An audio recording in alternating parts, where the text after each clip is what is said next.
आणि मग अहमदनगरापर्यंत पकडण्याकरता सैन्य सुटलेलं आहे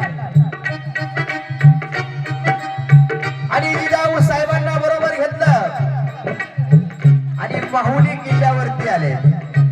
परंतु त्या ठिकाणी सुद्धा लखोजीराव जाधवाला वेळ आणलाय आणि एके दिवशी काय झालं,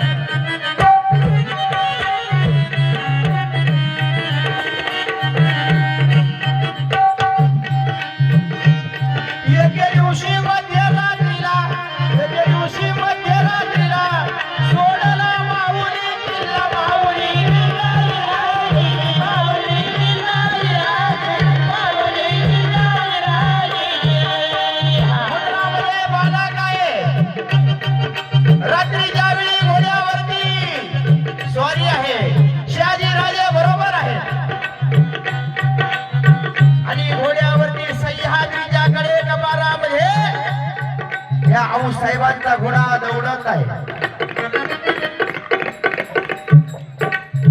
आणि दौडत असताना पोटाच्या गर्भावरती संस्कार चालू आहे. तुला तकलीफ होत नाही?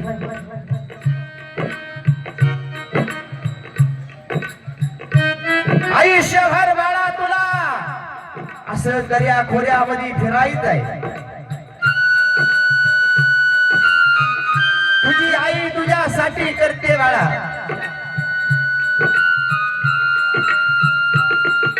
लखुजीराव जाधव मागावरती आले.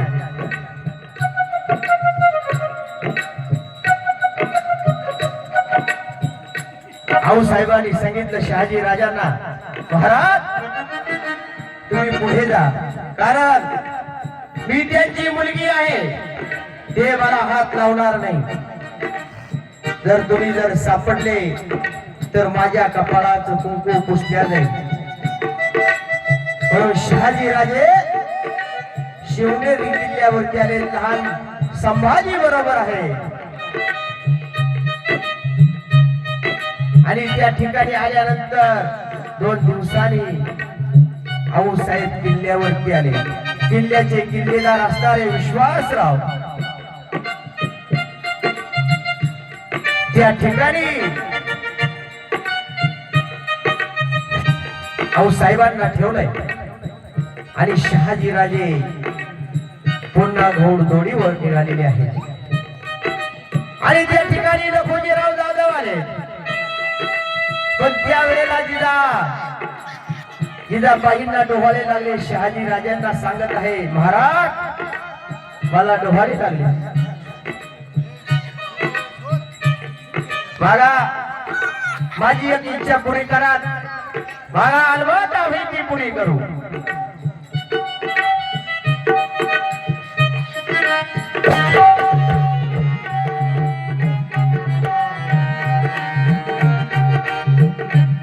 आपला पोशाख हवा मला, पोशाख राजाने दिला, तलवार होती कमरेला. खबरदार खबरदार शब्द उमटला, शब्द उमटला.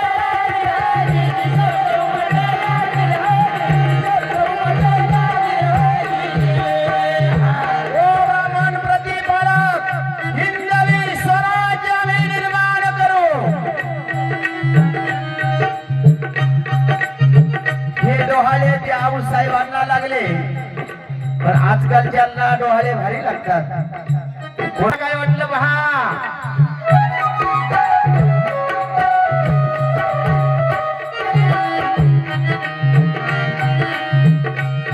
मुलगी नव्हे देवी साकार, मुलगी नव्हे देवी साकार, असं होऊन साक्षात्कार जाधवराव झाले बघागार. हातातली गळाली तलवार, प्रेमाचा फुटला पादर.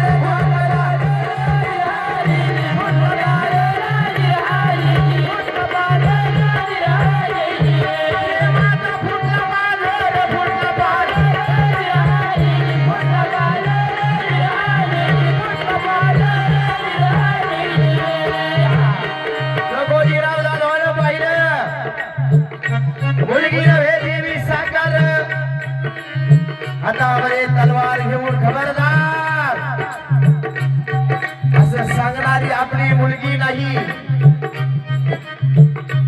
ही जणू शिवनेरी किल्ल्यावरती शिवाई आहे. आणि त्यावेळेला गळ्यातला कंठा काढून जिजाबाईच्या हातामध्ये लखोजीराव जाधवानं दिलेला आहे आणि सांगितलं, जीव